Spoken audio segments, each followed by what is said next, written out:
Ok, bueno, pues vamos a empezar con esta segunda sesión del Seminario de Análisis Numérico y Modelación Matemática. Y es mi gusto presentar a la doctora Elena Almaraz Luengo, que es licenciada en Ciencias Matemáticas con perfil de Estadística e Investigación Operativa por la Universidad Complutense de Madrid desde el 2005.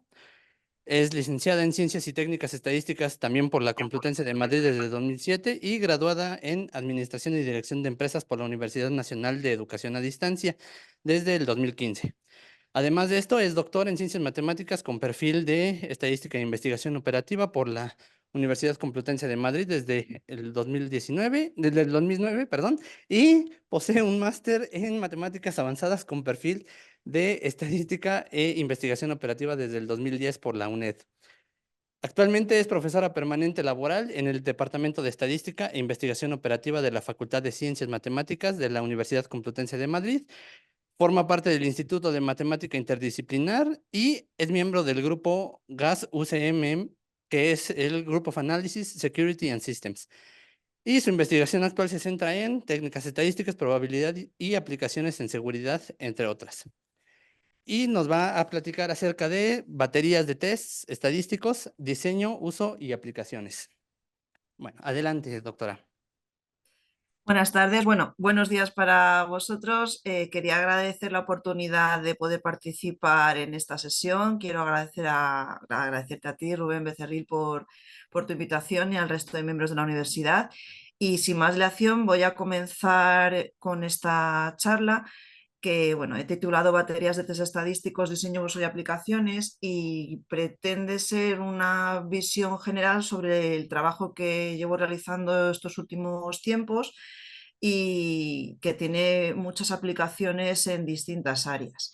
El índice de la presentación que voy a seguir pues lo pueden ver en pantalla. Voy a comenzar con la parte introductoria y los conceptos más básicos que son ampliamente conocidos, sobre todo el testeo de hipótesis estadísticas, y poco a poco voy a ir introduciendo lo que se conoce como las baterías o suites de test estadísticos, para qué las vamos a utilizar y qué problemática encontramos en la actualidad dentro de este contexto. Entonces, bueno, pues he puesto aquí 10 apartados que pretendo comentar para que se pueda ver un poco la visión general de este tipo de problemas. Bueno, pues vamos a empezar con una brevísima introducción al problema que vamos a plantear, que es el estudio de las baterías de test estadísticos. Bueno, ¿qué vamos a hacer o para qué queremos estudiar estas baterías y bueno, para qué nos sirven en la práctica? Pues en la actualidad y en diferentes áreas de conocimiento es necesario trabajar con grandes cantidades de números que en principio vamos a considerar que son aleatorios, aunque, bueno, desearemos que sean aleatorios, aunque puede ser que no lo sean del todo. Luego vamos a detallar un poco en qué nos vamos a centrar en las definiciones concretas de esta cuestión de números aleatorios y pseudoaleatorios, pero vamos a querer trabajar con grandes cantidades de secuencias en diferentes aplicaciones, por ejemplo, en aplicaciones de seguridad, criptografía, aplicaciones de simulación matemática, aplicaciones incluso en física de partículas, etc. Entonces, el hecho es que dependiendo de la aplicación en la que estemos trabajando, vamos a necesitar hacer uso de esas grandes cantidades de números, y tendremos que estar seguros de que esos números que estamos obteniendo a través de diferentes generadores son de calidad. Y un poquito más adelante intentaré explicar qué entendemos por que nuestro generador tenga calidad. Básicamente nos vamos a centrar en propiedades de las secuencias tales como la uniformidad, la aleatoriedad, y luego, dependiendo también de la aplicación, por ejemplo, en cuestiones de seguridad criptográfica, pues buscaremos que las secuencias sean irreproducibles. Entonces, para poder nosotros estar seguros de que estas propiedades se están cumpliendo, lo que se hace en la práctica es chequearlas mediante diferentes pruebas que van a ser los test de hipótesis que habitualmente, bueno, pues en los estudios de grado y posgrado pueden estudiarse y pueden trabajarse con ellos. Nosotros, en principio, lo que vamos a utilizar son diferentes generadores que nos van a proporcionar secuencias, y estas secuencias se van a considerar en principio como valores generados por unas variables aleatorias de tipo uniforme. Vamos a considerar que son secuencias independientes e idénticamente distribuidas de números. Una pequeña observación es que también, dependiendo de la aplicación, podemos estar trabajando en ceros y unos, es decir, a nivel de bits, pero no habría ningún problema en hacer transformaciones tanto para el caso de uniformidad de variable aleatoria uniforme 0,1 como para en el caso de secuencia uniforme en la perspectiva de los bits, ¿de acuerdo? No habría problema. Hay diferentes maneras tanto de discretizar como de pasar al caso continuo. Entonces, como decía, nosotros vamos a querer trabajar con secuencias de números, y estas secuencias de números se pueden clasificar en diferentes categorías. Las principales categorías son las que he puesto en la transparencia. Podremos estar hablando de números verdaderamente aleatorios o también números pseudo aleatorios. En la literatura también se puede encontrar una tercera categoría, que es la categoría de los números cuasi aleatorios, que, bueno, en principio no van a ser de nuestro interés, ya que no verifican exactamente las características que nosotros buscamos. No obstante, también los voy a definir a continuación. Entonces, bueno, pues vamos a comenzar dando las ideas básicas de las categorías que acabo de comentar, y luego pues vamos a intentar ver cómo vamos a poder verificar las características de dichas secuencias obtenidas, ¿vale? Entonces, la primera de las definiciones que quería comentar en la sesión de hoy es la de números aleatorios verdaderos. En este caso, este tipo de números están generados a través de fuentes de tipo físico, fuentes de entropía, que son generadoras de una aleatoriedad intrínseca. A través de una función de procesado que, bueno, pues podemos obtenerla de distintas maneras. Podemos estar utilizando un diodo de CN, podemos estar utilizando el clic del ratón en una máquina, en un computador, podemos estar midiendo con clics en un contador Geiger. Dependiendo un poco del experimento físico con el que estamos trabajando, podemos encontrar ese tipo de cantidades. Como no necesitamos de una fuente inicial para poder obtener, una fuente inicial numérica, me refiero, para poder obtener la secuencia, no se espera encontrar en estas secuencias patrones periódicos ni correlaciones entre los números que generamos con ellos. Las ventajas que tenemos, pues evidentemente es que estas secuencias poseen un nivel alto de seguridad, ya que van a ser irreproducibles por la misma construcción física del fenómeno que se está trabajando. Por el contrario, las desventajas que podemos ver enseguida son las relacionadas con el tiempo computacional y la eficiencia. Es complicado el poder trabajar con este tipo de números, ya que cuesta bastante tiempo el obtener una muestra de este tipo de números, y además bueno, pues suele ser bastante costoso desde un punto de vista económico. Entonces, lo que se tiende en la práctica es a trabajar con otro tipo de números que no son aleatorios del todo, por así decirlo, pero su apariencia es como de números aleatorios, como si fueran realmente valores generados a través de una variable aleatoria uniforme en el intervalo 0,1. Estos van a ser los números pseudo aleatorios. En este caso, están generados a través de un algoritmo de tipo determinístico al que se le aporta una semilla inicial, y después, a través de ese algoritmo, vamos a ser capaces de obtener diferentes valores adicionales. Y bueno, pues dependiendo del diseño de ese algoritmo, del diseño numérico que tenga el generador con el que estemos trabajando, vamos a obtener mayor o menor cantidad de números dependiendo de una característica que se conoce como ciclo. Entonces, bueno, pues una de las opciones que se encuentran también a la hora de generar este tipo de números es hacer un poco de mezcla con los anteriores y utilizar como valor de la semilla un número true random number, y después utilizar el algoritmo numérico que subyace dentro de estos generadores pseudoaleatorios para poder obtener la secuencia pseudoaleatoria. En este caso, la ventaja que tenemos es que son mucho más fáciles de obtener, pero por el contrario, bueno, pues vamos a tener que tener mucho cuidado con la propiedad de irreproducibilidad, porque en este caso sí que vamos a ser capaces de encontrar un momento a partir del cual se repiten. Entonces aquí ya entra en juego otros aspectos, entran en juego otros aspectos, sobre todo para aplicaciones de seguridad, en los que nos tendríamos que fijar para evitar que cualquier hacker o cualquier pirata informático pudiese encontrar pues, la clave inicial o cualquier patrón para poder reproducir dicha secuencia. Y se pueden hacer en este caso diseños un poco más complejos. Otra de las categorías de las que he hablado hace un momentito es la categoría de los números cuasi aleatorios. En este caso, los números que se obtienen también son proporcionados por algoritmos numéricos específicos, y lo que nos van a dar son secuencias que se distribuyen de manera uniforme, y ese es el objetivo de estos valores, la distribución uniforme. En principio en el cuadrado o en el cubo unidad, o también, si queremos saber más generalizaciones, en el hipercubo unitario. Luego se puede efectivamente extender a otros hipercubos que no tengan por qué ser de esa dimensión, de tipo unitario, pero bueno, esa sería la idea principal.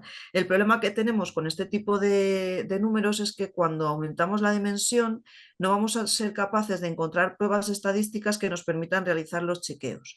Entonces, de cara a las aplicaciones prácticas, tanto desde un punto de vista criptográfico de seguridad como desde un punto de vista matemático y simulación, los que más se utilizan son los generadores aleatorios de números true, los random number generators que se conocen, y los pseudo random number generators, los PRNGs.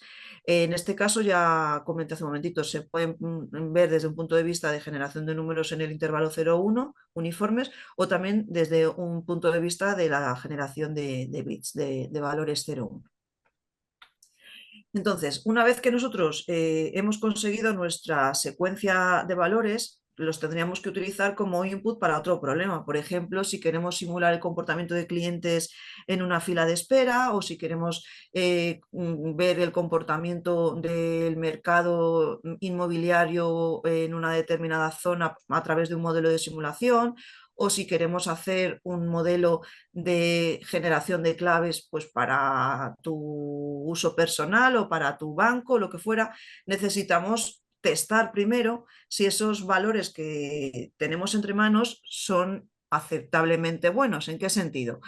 Pues básicamente vamos a pedirles las propiedades de uniformidad y aleatoriedad. Esas son dos ideas básicas que deberemos comprobar siempre, y como comentaba hace unos instantes, también vamos a tener que verificar propiedades de seguridad si nuestro objetivo final va a ser utilizar dichos números para generar claves. En ese caso, habrá otro tipo de pruebas adicionales, que son pruebas criptográficas, que nos van a ayudar precisamente a intentar ver si se pueden evitar los ataques a nuestros generadores, y por tanto aumentar la seguridad. Si nuestra idea es, por ejemplo, hacer un estudio de simulación matemática y queremos que el experimento sea reproducible, esta última característica de que sea reproducible la secuencia no va a ser necesaria, ¿vale? Entonces, en principio, las características esenciales de uniformidad y aleatoriedad los vamos a intentar chequear con pruebas estadísticas. Entonces, vamos a definir qué se conoce por test de hipótesis, vamos a dar las ideas básicas que todos conocen, y después vamos a ver cómo vamos a poder encontrar estos test en los paquetes actualmente disponibles a nivel del usuario. Entonces, ¿qué es un test de hipótesis o qué es una regla de contraste? Pues realmente va a ser una regla que nos va a ayudar a decidir a nosotros sobre una determinada hipótesis que queremos verificar, que es la hipótesis nula, para poder saber si nos quedamos con ella, en el sentido de que no tendremos evidencias estadísticas para decir lo contrario de esa hipótesis, o por el contrario, si tenemos que rechazarla y quedarnos con la hipótesis alternativa. Entonces, dependiendo de la situación real que se esté produciendo y la conclusión que nosotros estemos obteniendo, o que es nuestra decisión, vamos a tener diferentes posibilidades. Las he resumido en esta tabla. Dependiendo de si la situación verdadera es que la hipótesis nula es la que se está verificando y nosotros no la estamos rechazando, en ese caso no tendremos ningún tipo de error, al igual que si nosotros tenemos la hipótesis alternativa, que es la que estoy denotando como H1, también se puede encontrar con la notación de H sub A, que fuera verdadera y que nosotros estuviésemos rechazando la nula. En ese caso no estaríamos cometiendo errores. Pero en las otras dos casillas, que voy a señalar aquí, espero que se vea bien mi ratón, estamos encontrando errores. Los errores van a estar relacionados con tener una situación real y estar optando por la complementaria. Por ejemplo, si la hipótesis nula es verdadera, pero nuestra acción es rechazarla, estamos cometiendo un error que se conoce como error de tipo 1, y análogamente, si la situación real es la hipótesis alternativa, la H1, y nosotros no estamos rechazando la nula, estaríamos cometiendo otro error que es el error tipo 2. Desde un punto de vista estadístico, lo que se va a hacer es medir estas probabilidades de ambos errores, y la idea que tendríamos todos nosotros o en general el usuario es, vale, yo quiero que estos errores sean los más pequeños posibles, las probabilidades relacionadas con estos errores que fueran muy pequeñas, pero no se puede simultáneamente minimizar ambas. Entonces, bueno, pues vamos a trabajar con un valor predeterminado, el nivel alfa de significación, que es el error tipo 1, y una vez que tenemos ese nivel alfa, intentaremos que el otro error o su probabilidad asociada sea lo más pequeña posible, pero dado que tenemos ya el alfa prefijado. Habitualmente esta probabilidad de error tipo 1 alfa suele fijarse en valores en torno del 0,01, 0,05, 0,10, en principio valores pequeños, y a la probabilidad del error tipo 2 se la conoce como beta, y a 1 menos beta pues el poder del contraste, su potencia. En la práctica, cuando estamos trabajando con test de hipótesis, también surge la característica o el concepto de p-valor, que es muy utilizado y surge también como una de las salidas básicas en todos los paquetes informáticos. Y el p-valor nos dice o nos da la idea de la probabilidad de obtener un resultado al menos tan extremo como el que estamos obteniendo nosotros con nuestra muestra, suponiendo que estamos en las condiciones de la hipótesis nula. Una regla práctica que nosotros utilizamos es la de comparar nuestro p-valor con el valor alfa que hemos prefijado. Si nuestro p-valor resultara más pequeño, entonces rechazaríamos esa hipótesis nula.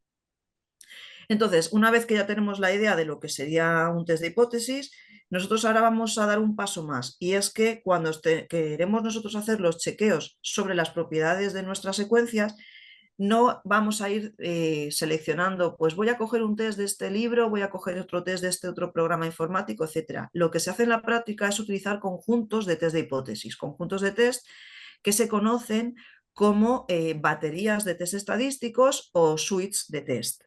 Los más conocidos, estos paquetes de test de hipótesis o estas baterías más habituales en la literatura y que son ampliamente utilizadas en diferentes contextos, son, por ejemplo, NIST, Die Harder, Test201, la batería ENT.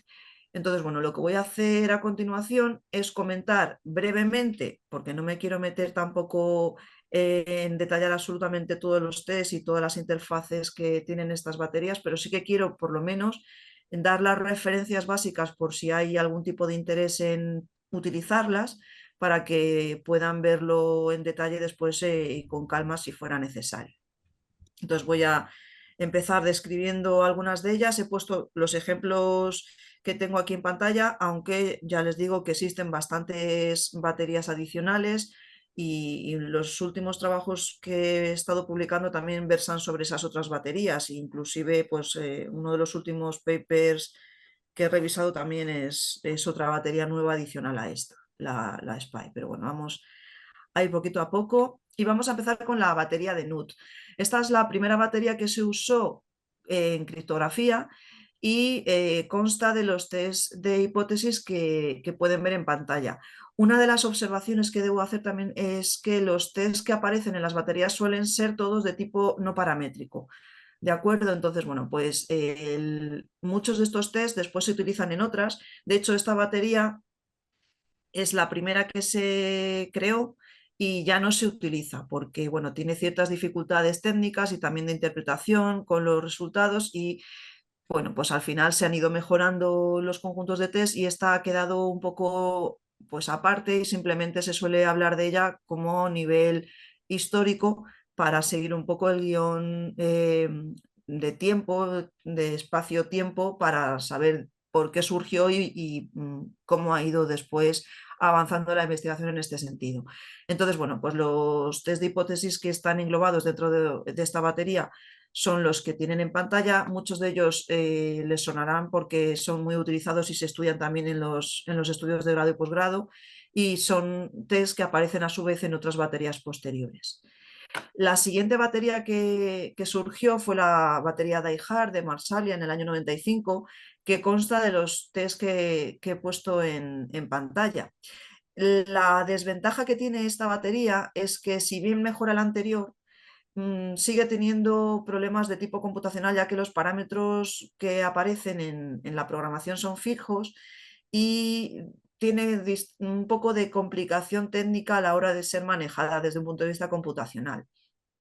Entonces se trabajó sobre la mejora de esta batería teniéndola como base para mejorar los aspectos relacionados con la flexibilidad de parámetros y con la flexibilidad para el usuario de facilidad de manejo.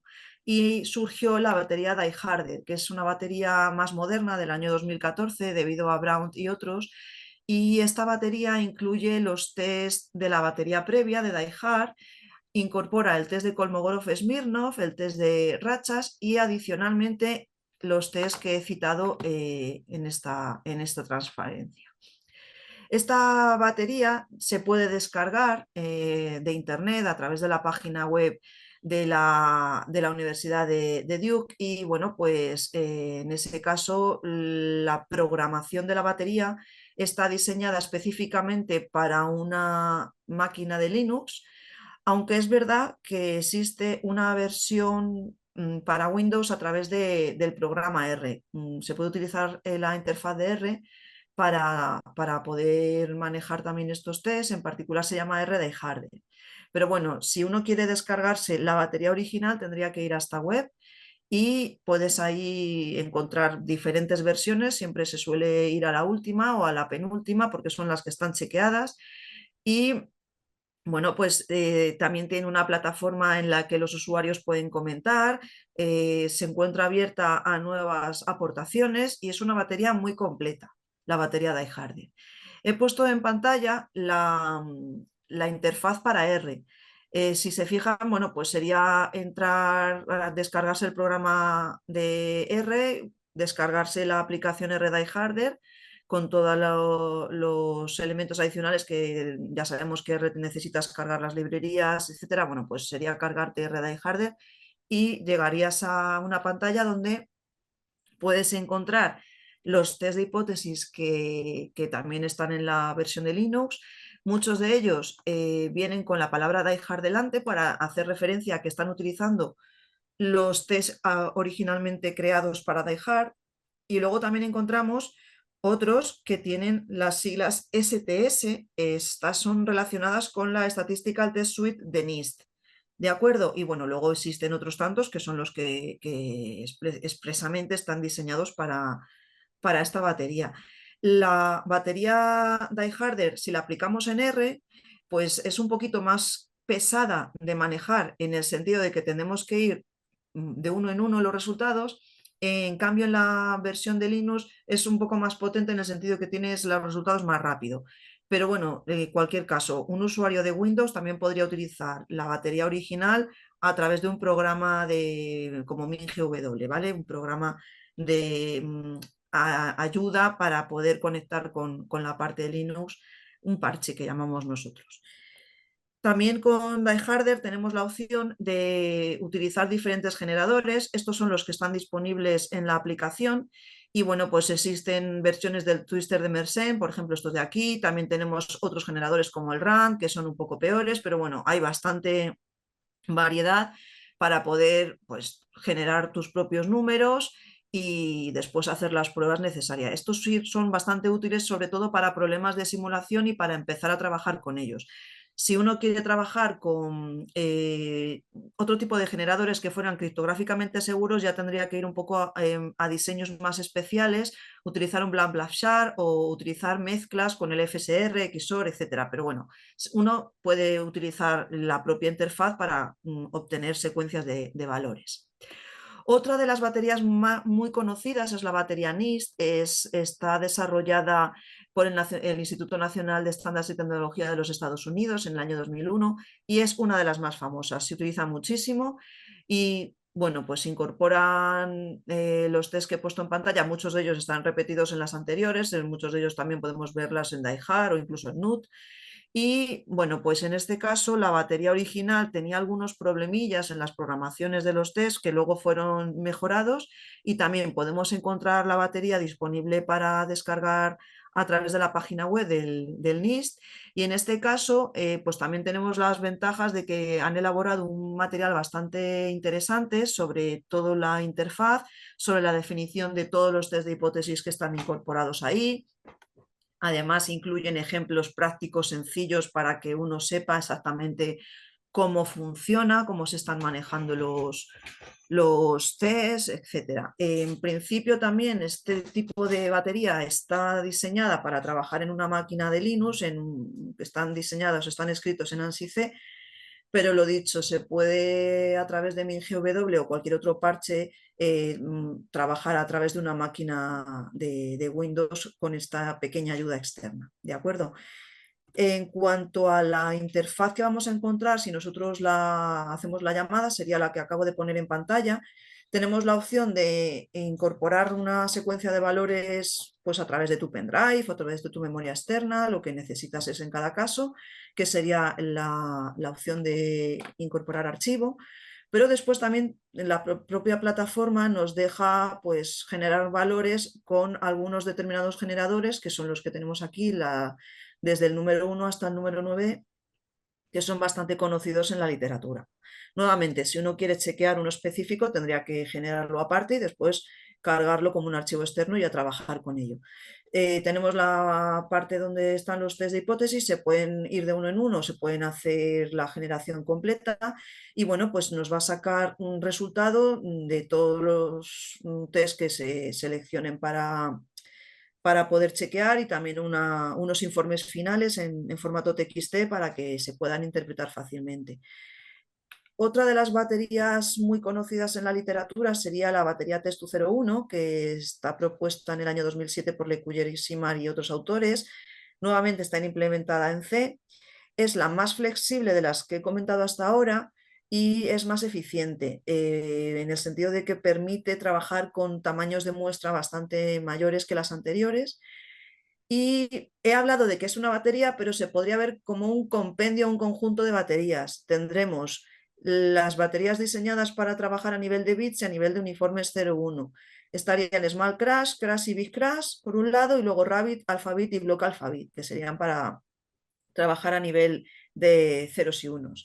En este caso, lo que se recomienda a la hora de trabajar con la batería es empezar con las subbaterías o con las subsuites más pequeñas. Por ejemplo, empezaríamos con Small Crash.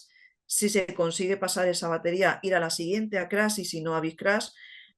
Sobre todo porque todos estos test que estoy comentando son bastante pesados. Hay determinados test que pueden ser muy rápidos de ejecutar, pero en cambio hay otros, estoy pensando en el universal de Maurer, que llevan tiempo.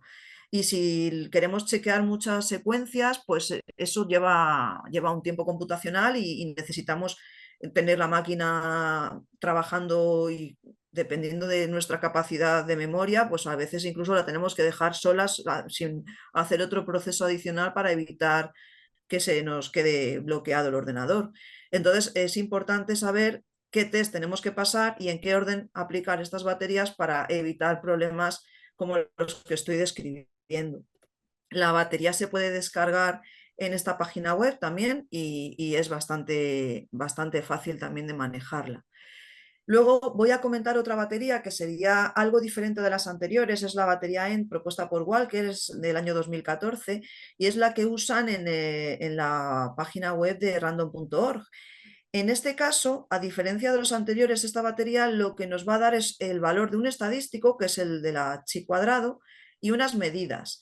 Medida de entropía, que es la que realmente da nombre a la batería, una medida de la media aritmética dada nuestra muestra, una aproximación del valor de pi y un coeficiente de correlación serial. La interfaz que nos sacaría nuestra aplicación es la que acabo de poner en pantalla, lo podemos igualmente descargar de esta página web, y tenemos la ventaja de que ahí, bueno, pues hay dos tipos de instalación y la describen claramente si la queremos hacer en Unix o en Windows, aunque hay que tener un poco de cuidado si lo queremos hacer en Windows, porque, bueno, dependiendo de la versión de tu ordenador, de lo moderno que sea, a lo mejor hay ciertos detallitos informáticos, por ejemplo, las barras laterales que tienen que ponerse en sentido contrario, bueno, dependiendo un poco de la computadora que uno tenga, pues haciendo esos pequeños detallitos puede hacer la instalación perfectamente. Y bueno, pues sacaría por pantalla una salida como la que estoy poniendo. Lo que pasa con esta batería es que si bien es muy utilizada, por ejemplo, por físicos, por ingenieros, etcétera, no nos está dando la misma información con las anteriores porque no nos da p-valores. Si se fijan aquí en pantalla, bueno, pues nos está dando un valor de entropía, nos está dando la compresión óptima en tanto por ciento, el valor del estadístico del H cuadrado, el valor de la media aritmética, nos dice cuál sería el valor esperado si la secuencia fuera aleatoria, la estimación del valor de pi con el error que se busca y el coeficiente de correlación para nuestros datos y lo que esperaríamos que se estuviera produciendo si fueran totalmente incorrelados. Entonces, uno de los últimos trabajos con los que estuvimos pues, haciendo ahí nuestros experimentos fue con esta batería y bueno, publicamos hace poco un trabajo relacionado con una modificación de la misma para hacerla más flexible y poder obtener los p-valores. Entonces hicimos una modificación sobre estas medidas, buscamos estadísticos asociados a las mismas y así obtener unos p-valores que nos permitían hacer un diseño comparativo un poco más en profundidad y que nos permitiese realmente verla en paralelo con otras baterías que las que acabo de comentar nos dan como resultados p-valores en los test. Entonces, bueno, pues nosotros en particular la modificación que hicimos sobre esta batería la llamamos stringent y todo el código lo pusimos libre y se puede comprobar y descargar en GitHub.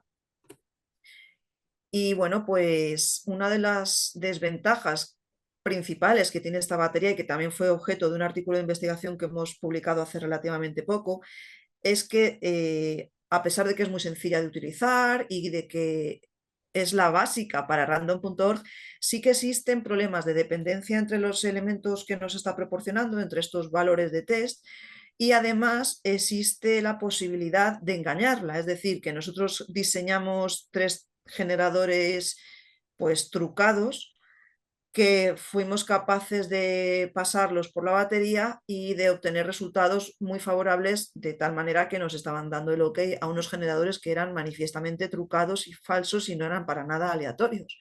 Entonces, bueno, pues hicimos también un artículo de investigación, uno, para hablar de cómo se estaban relacionando estas pruebas y dos, pues para criticar precisamente la posibilidad que existe real de engañar a esta batería y el problema final que esto conlleva, ya que te están dando por buenos, te pueden estar dando por buenos generadores que en el fondo no lo son. Entonces, de cara a la seguridad y aplicaciones en seguridad, es un asunto bastante peliagudo. La investigación actual en relación a las baterías, bueno, pues se pueden imaginar un poco porque ya lo he comentado con los resumencillos así breves que he hecho sobre los trabajos que acabamos de publicar, pero serían básicamente dos. Serían el análisis de las baterías y el diseño de las mismas, aparte evidentemente del uso que se puedan hacer en diferentes artículos de investigación de los test de hipótesis y de, bueno, pues uno puede optar por seleccionar cualquiera de estas baterías para poder obtener resultados. Pero en las líneas en las que nos estamos, o que en las que llevo trabajando yo estos últimos tiempos, han sido estas que pongo por pantalla.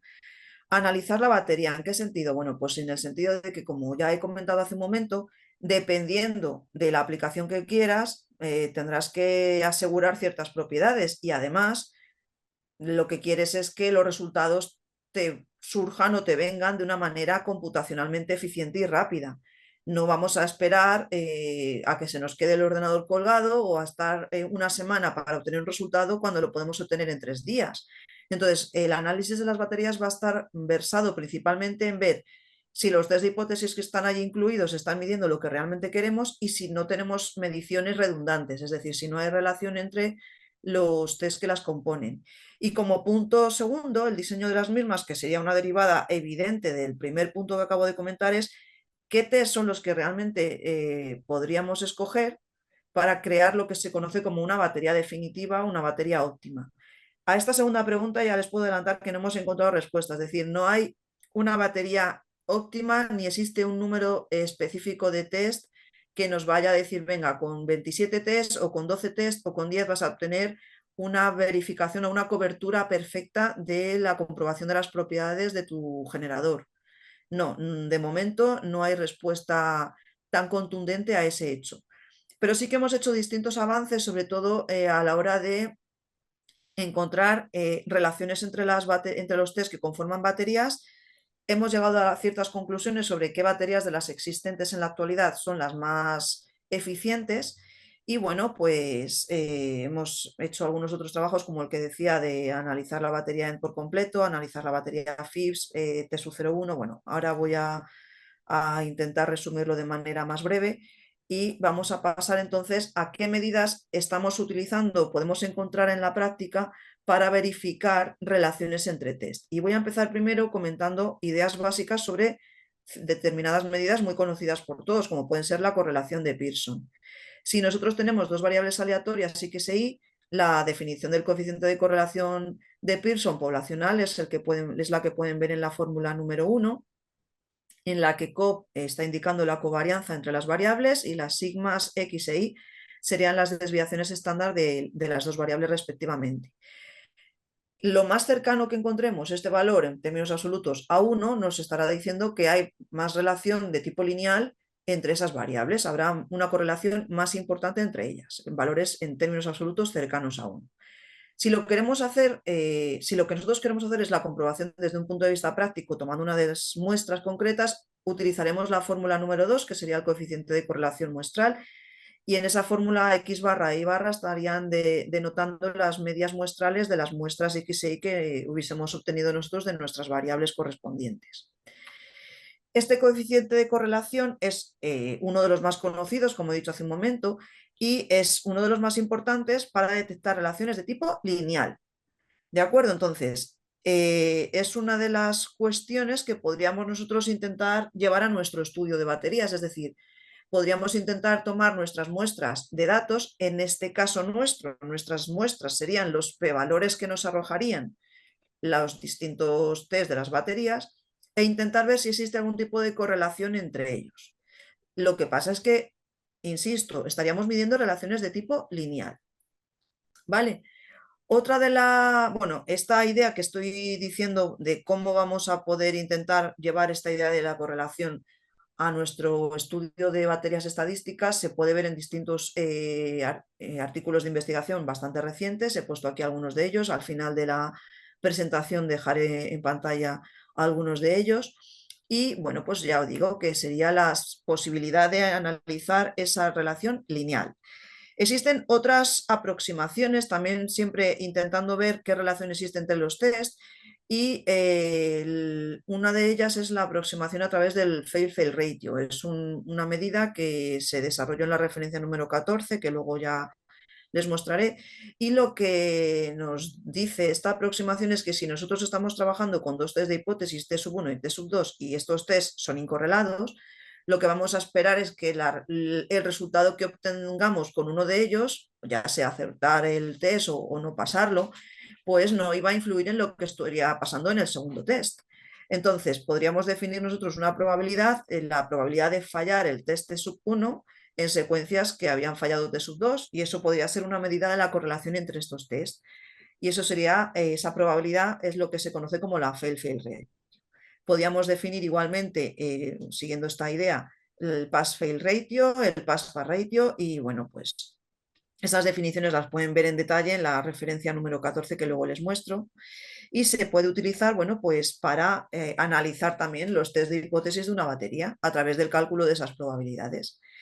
Otra de las aproximaciones que se suelen encontrar en literatura, aunque no es tan común, esta última que voy a comentar ahora, la de las transformaciones, es un procedimiento un poquito más elaborado, pero tampoco es que sea complicado.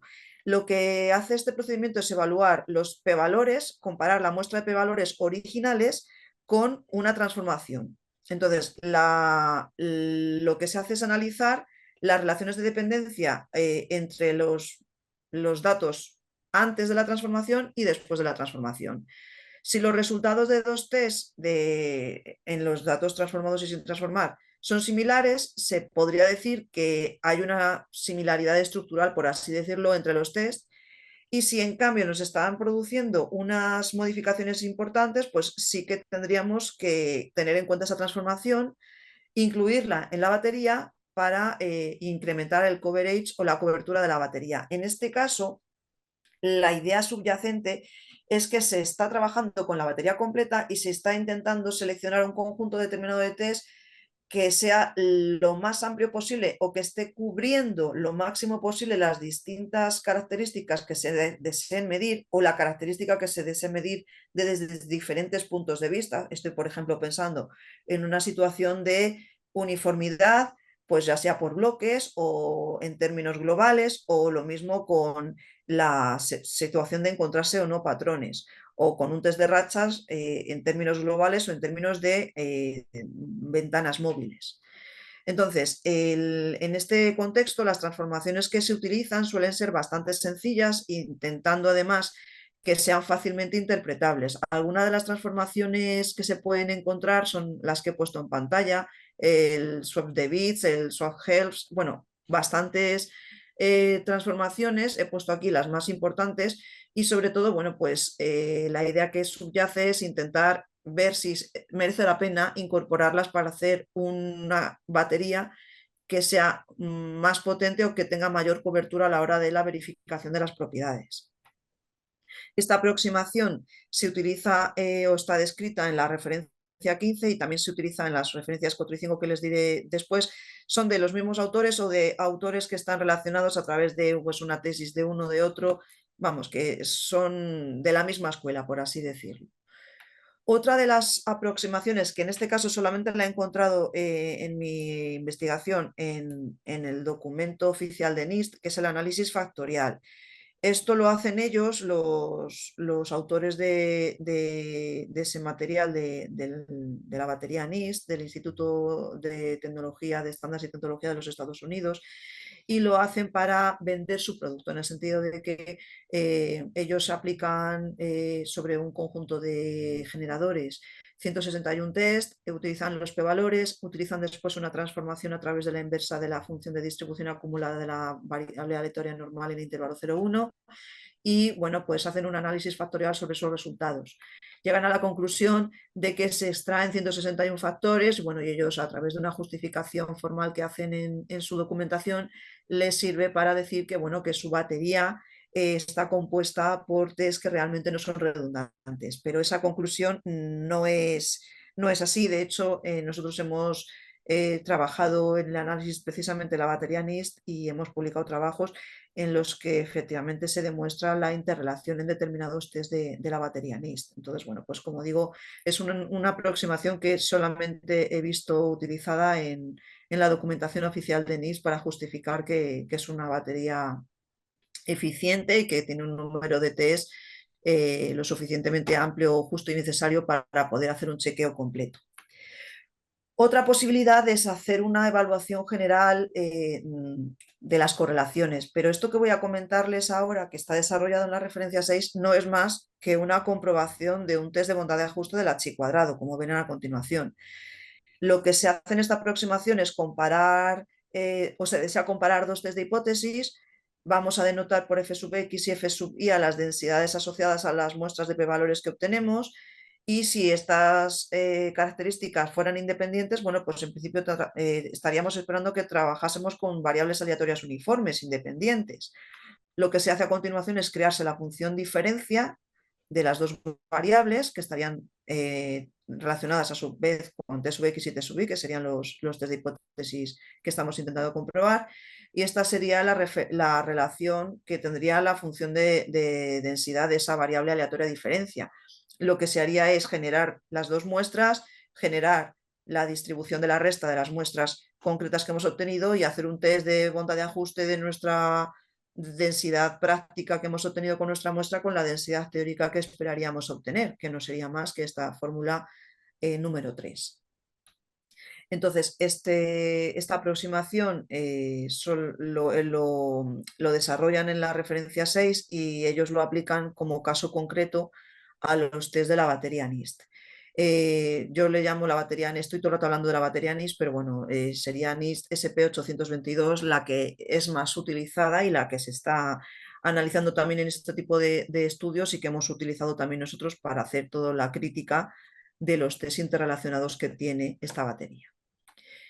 Otra manera de abordar el problema de la relación entre test sería el análisis a través de la información mutua, que a su vez está utilizando conceptos de entropía. Veo que me quedan 10 minutillos, así que voy a intentar resumir un poco.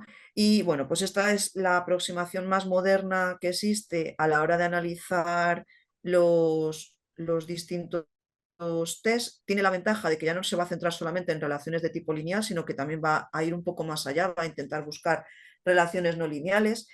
Y bueno, pues es una medida que nosotros hemos utilizado recientemente y nos han publicado algunos trabajos sobre, bueno, pues ver qué posibilidades hay de encontrar relaciones adicionales sobre las que podíamos haber encontrado con la correlación de Pearson clásica. Y sí que es verdad que hemos encontrado en algunos casos relaciones adicionales, sobre todo para el caso de la batería NIST. Sí que es verdad que, por ejemplo, para otras baterías como Test 01, Test, END, etcétera, la ganancia que podemos obtener al aplicar esta aproximación no es tanta, ya que las relaciones que hemos podido encontrar son muy pequeñas y el esfuerzo computacional que lleva esta aproximación es mayor que el que podríamos tener con correlación de Pearson. Pero bueno, no obstante, voy a definir las características básicas para aplicar esta medida. Sería la medida de entropía.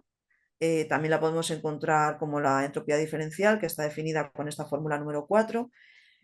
En el caso de querer trabajar con variables de tipo discreto, pues simplemente tendríamos que trasladar a la correspondiente formulación con sumatorios. Los logaritmos que aparecen en esta fórmula habitualmente suelen utilizarse en base 2, en base E o en base 10. Y bueno, nosotros en concreto hemos estado trabajando a nivel de bits, así que hemos estado trabajando con base 2, ¿vale? Con B igual a 2 en las fórmulas. La entropía conjunta de dos variables aleatorias, ya centrándonos en el caso empírico práctico de variables discretas con estos soportes que tienen en pantalla, sería esta definición de aquí, donde P de xy es la función de masa conjunta de la variable bidimensional xy. Ya que sabemos estas dos ideas de entropía, tanto las marginales como la conjunta, podemos hablar de entropía condicional, donde en este caso vamos a tener en cuenta también las probabilidades condicionadas, ¿de acuerdo? Que estarían dentro de la fórmula del logaritmo. Entonces, esta entropía condicional tiene dos propiedades importantes. La entropía condicional de una variable por sí misma es cero y tendremos entropía condicional de una variable sobre otra igual a la entropía sin condicional en el caso de que estas variables fueran independientes. Entonces, en ese caso podríamos utilizar la fórmula de la conjunta a través de la suma de las marginales. ¿Cómo vamos a poder nosotros utilizar esto para nuestro uso? Bueno, pues vamos a definir la información mutua, tanto desde el punto de vista continuo con la fórmula 9 como desde el punto de vista discreto.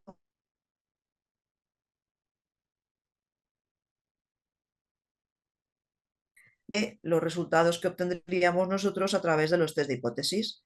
Y bueno, pues gracias a esto podríamos nosotros obtener unas medidas de información mutua que nos estarían ayudando a nosotros a saber si existe o no relación de dependencia que no sea específicamente la relación de dependencia lineal que nos estaba proporcionando la correlación de Pearson. En ese sentido es un poquito más amplia la información que obtenemos con esta nueva medida. Dos variables aleatorias que van a ser independientes si esta medida de información resultase cero.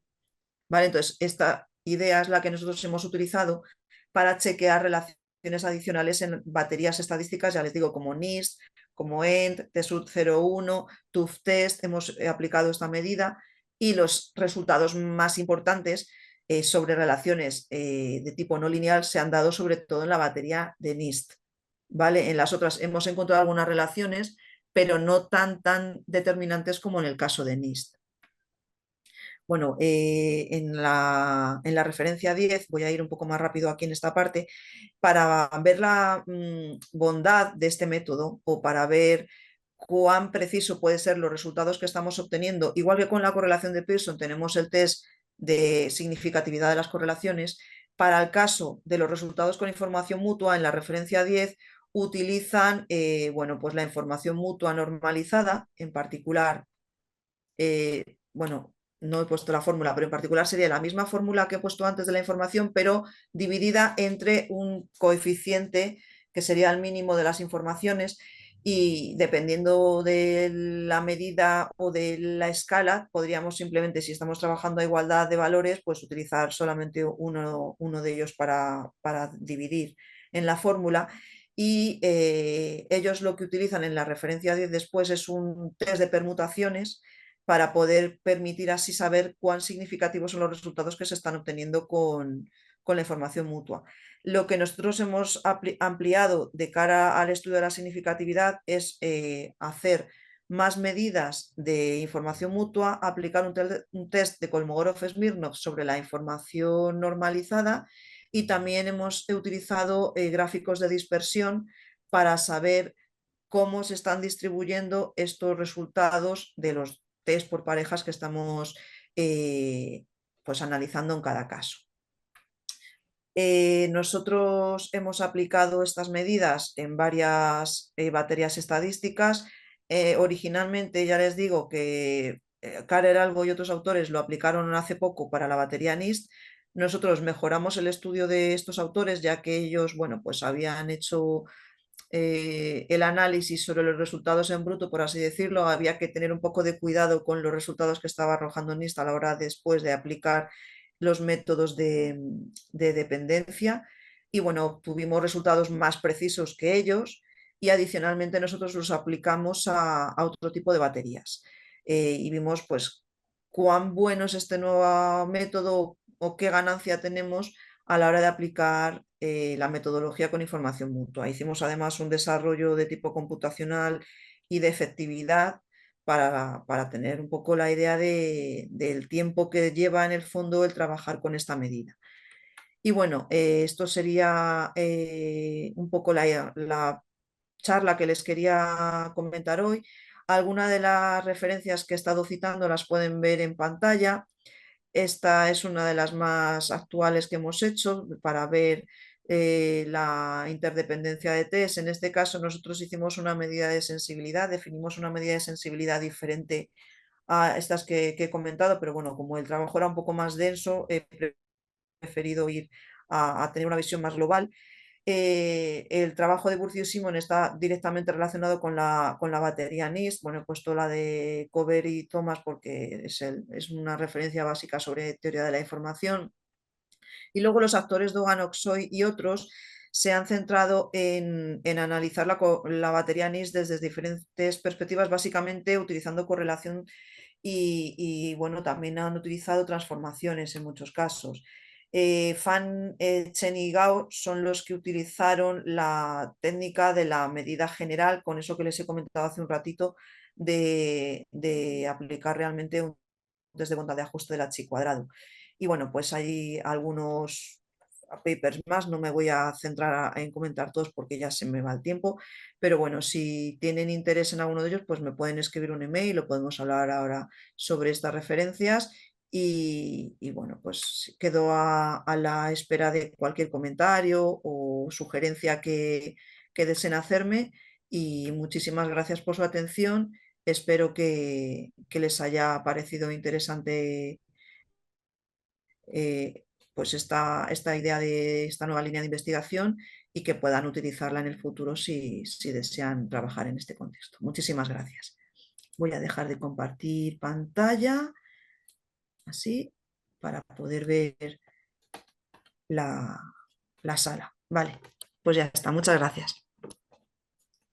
Y voy a conectar mi cámara para que se vea. Ya está, a ver. No sé si se ve.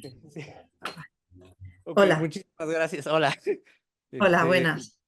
bueno, muy interesante la plática. No sé si hay alguna pregunta, tanto ya sea aquí o en el Zoom.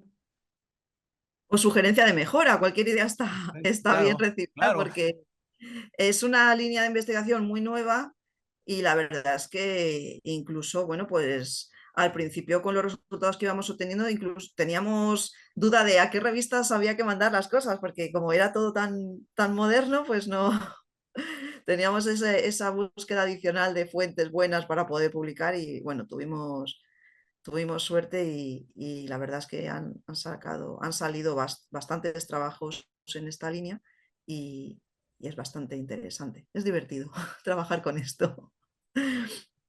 Claro. Sí, adelante, doctora Sandoval. Eh, Hola, buenos días. Hola, buenas. Muy interesante la plática, ¿eh? Estuvo muy interesante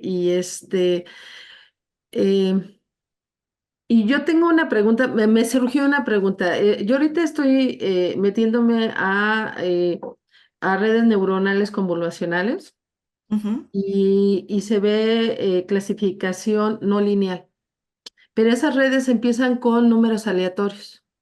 O sea, los pesos que hay que dar siempre son números aleatorios entre 0 y 1.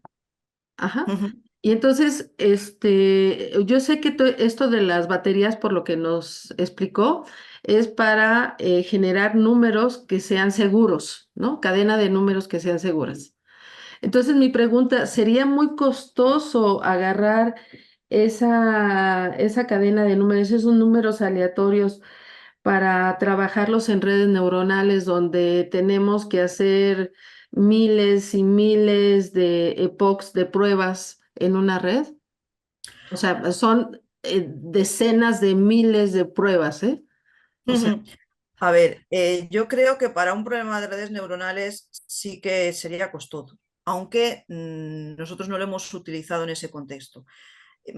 A ver, sobre todo las secuencias tal cual nosotros generamos para poder, que las chequeamos, etcétera, son las que podríamos utilizar directamente para problemas de simulación, directamente para poder estar con una cierta seguridad de que tienen calidad los generadores.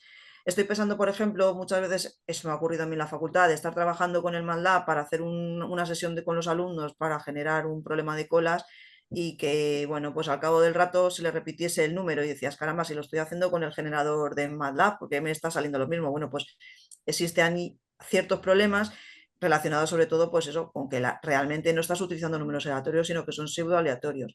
Entonces, en ese sentido, pues sí que compensa para tener unos resultados más creíbles o más adecuados a la realidad, hacer un chequeo previo de las secuencias.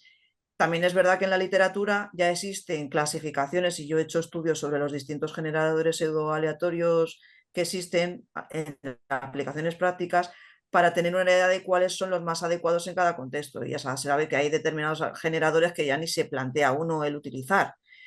Para aplicaciones criptográficas se utilizan determinados generadores que son los criptográficamente seguros, que serían, bueno, pues generadores pseudo aleatorios, pero que tienen un plus adicional, intentando precisamente que todos estos problemas de ciclos no aparecieran tan pronto y mezclando generadores LFSR y otro tipo de fuentes iniciales para los datos. Y esas serían las aplicaciones más importantes sobre las que nosotros hemos estado trabajando. Para aplicaciones tales como las redes neuronales, realmente yo no me he metido ahí, pero cuando he tenido que hacer algo en redes neuronales, mi objetivo final era entrenar un problema para hacer una predicción, por ejemplo, en modelos híbridos de series temporales. No sé cuánta ganancia se podría tener al final en el proceso de aprendizaje al realizar un chequeo original de datos para poder generar los pesos. A lo mejor ahí, utilizando algún generador criptográficamente seguro ya de los que están testados en la literatura, valdría. No lo sé porque yo no lo he utilizado en ese contexto. Yo las redes neuronales para temas de series temporales. Entonces, supongo que, claro, si a nosotros nos ha llevado muchísimo tiempo el hacer chequeos con secuencias en bruto simplemente para poder hacer análisis de dependencias, pues entiendo que para un problema cuyo objetivo final no es ese, no sé si compensa. No lo he intentado, o sea, no me he puesto. ok, y la otra pregunta era, ¿hay generadores, de datos, de números usando baterías en MATLAB? Sí, sí, sí. Bueno, a ver, usando baterías, existen determinados tests en MATLAB, por ejemplo, el de Kolmogorov-Smirnov que está programado allí, y existen generadores en MATLAB que uno puede cambiar por defecto. En la versión que utilizamos aquí nosotros tenemos el twister de Mersenne, pero se puede cambiar el generador, sí, sí, por supuesto. Lo que pasa es que a lo mejor no están todos, pero sí que se pueden hacer los códigos subyacentes, programarlos de manera muy sencilla. De hecho, nosotros hemos hecho, no sé si fue el curso pasado o al finales del anterior, un estudio con todos los generadores pseudo-aleatorios que fueran criptográficamente seguros. La programación la hicimos en Python, pero vamos, Python y MATLAB es básicamente del mismo estilo de dificultad. Y sí que existen test preprogramados ahí. Lo que no están son las baterías tal cual.